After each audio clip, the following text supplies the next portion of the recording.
नमस्कार। मैं डॉक्टर अपर्णा मयेकर। जीना इसी का नाम है।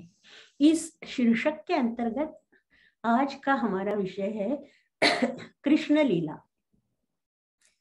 अब भगवान श्री कृष्ण, उनकी बाल लीलाएं आप जितने सुनोगे उतना ही मन भर आएगा। एक बार हुआ यूं कि एक गोपी की सास ने कृष्ण जी को पकड़ा। जब माखन चोर पकड़ा गया माखन चुराते हुए, उसने कहा गोपी को कि इसको बांधो, मैं अभी यशोदा को लेके आती हूँ कि देख तेरा लाला क्या करता है। अब कृष्ण कृष्ण भगवान ही थे। उन्होंने क्या किया? उन्होंने वो गोपी को मोहित किया। तो गोपी बजाय उसे बांधने के क्या करने लगी? कृष्णा, आप कितने सुंदर हो, ये श्यामल वर्ण कितना सजता है आपके तन के ऊपर, आपकी आंखें कितनी सुंदर है, आपके हाथ कितने नाजुक है, कोमल है, मैं कैसे बांधूंगी आपको? और ये तो मैं भूल ही गई कि कैसे बांधना है। तो कृष्ण ने कहा, डरो मत, आप वो वृक्ष के पास खड़ी रहो, मैं आपको सिखाता हूँ कि कैसे बांधना है। यूं बांधो करके बांध लिया अच्छी तरह से। फिर गोपी ने कहा, हाँ अब मुझे मालूम हुआ कैसे बांधना है, अब मुझे छुड़ाओ। तो कृष्ण कहता है कि मुझे प्यास लगी, मैं यूं गया और यूं आया पानी पी के। अब वो ना थोड़े ही वापस आने वाला है, वो भाग गया। जैसे ही सास वापस आई, वो अरे बाप रे, गुस्सा करने लगी। वो दूसरी बार ऐसे हुआ, जब छोटा सा नन्हा सा था कृष्ण कन्हैया, वो अपने माँ के बदन पे दूध पी रहा था और वहां यशोदा ने चूल्हे पे दूध रखा था। उसे अचानक याद आया कि अभी दूध उबल कर नीचे जाएगा, तो मुझे झट से उठना चाहिए। उसने कृष्ण को बाजू रख के वो उठी गई। तो कन्हैया को गुस्सा आया, बोला कि क्या मुझे स्तनपान करने के बजाय अभी वो उठ के गई बीच में। तो उसने सब मटके वटके सब फोड़ दिए। यशोदा ने कहा, अभी मैं तुझे देखती हूँ। उसे लेके, दो वृक्ष थे यमला अर्जुन की, तो रस्सी लेके वो बांधने लगी। वो बड़ा सा जो कूटने का होता है ना, उखड़ बोलते हैं हम, तो उसको बांधने लगी। पर रस्सी कहाँ, कम ही पड़ रही है। एक रस्सी उसको जोड़ के दूसरी, उसको जोड़ के तीसरी, नहीं बंधा जाता। फिर राधा को बुलाया। फिर राधा ने एक रेशम का नाजुक सा धागा दिया, बोली इसे बांधो, आप आपकी रस्सी को बंध जाएगा कन्हैया। और वैसे ही हुआ। यशोदा ने कहा, अब मुझे देखना है तू अपने आप को कैसे छुड़ाता है। और वो चली गई काम करने। अब हुआ यूं कि वो जो दोनों वृक्ष थे, वो शापित कुबेर के लड़के थे, नल कुबेर और मणिग्रीव। वो औरतों के साथ बहुत ही बुरा बर्ताव किया करते थे। तो ऋषि नारद मुनि, उनको गुस्सा आया और उन्होंने श्राप दिया कि आपका वृक्ष हो जाएगा।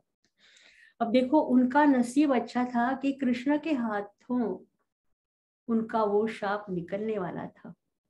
तो कृष्ण ने खींच खींच के वो रस्सी खींची इतनी जोरों से कि दोनों वृक्ष गिर गए। जैसे ही वो वृक्ष गिर गए, उसमें से ये दोनों कुबेर पुत्र आ गए, उनको मुक्ति मिल गई और वो कृष्ण जी को वंदन करके चले गए।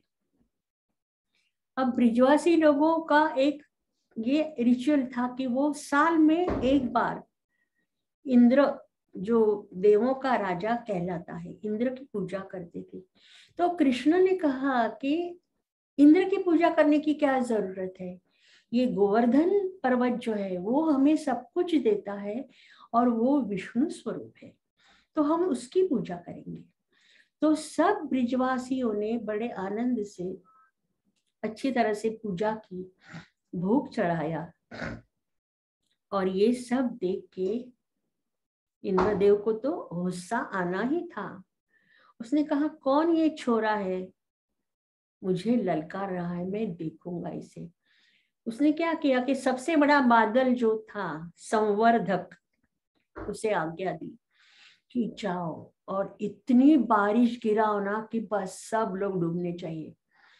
अब जैसे ही बारिश गिरना शुरू हुआ, बहुत ही जोरों की मूसलाधार बारिश हुई, तो कृष्ण ने, सब लोग डर गए, उसके पास आए कृष्ण के, उसने अपनी उंगली पे गोवर्धन पर्वत उठाया। अब किसी को उसकी शक्ति का अंदाजा नहीं था। जो उसके दोस्त लोग थे उन्होंने भी हाथ उठाया और पर्वत को पकड़ के रखा।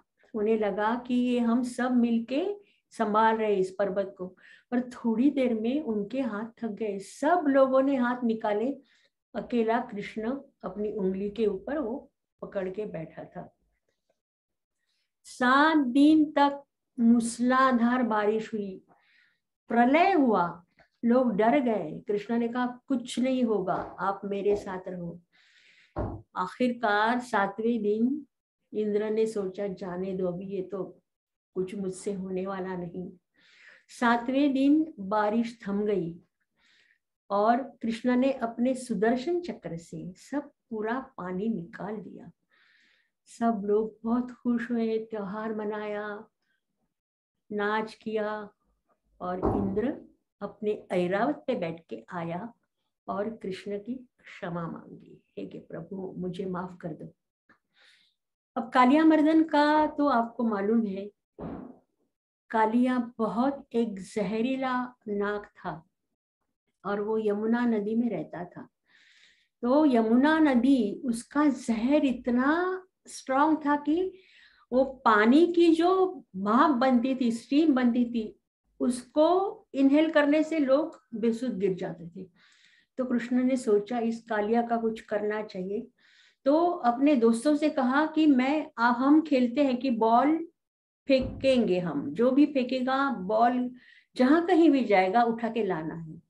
अब जब कृष्ण की बारी आई तो उसने यमुना नदी में बॉल फेंका, तो सब लोग डरे, कहने लगे वहां मत जा, वो कालिया है, वो तुझे मार देगा। कृष्ण ने कहा नहीं, आप डरना मत।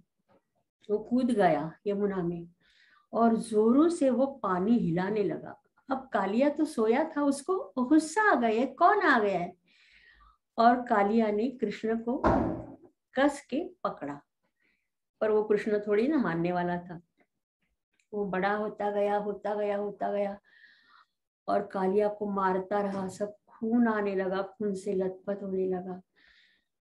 फिर वो, उसके बहुत सारे सर थे, एक सर पे चढ़ के डांस करने लगा। तो कालिया की बहुत सारी बीवियां थी, नागपत्नी।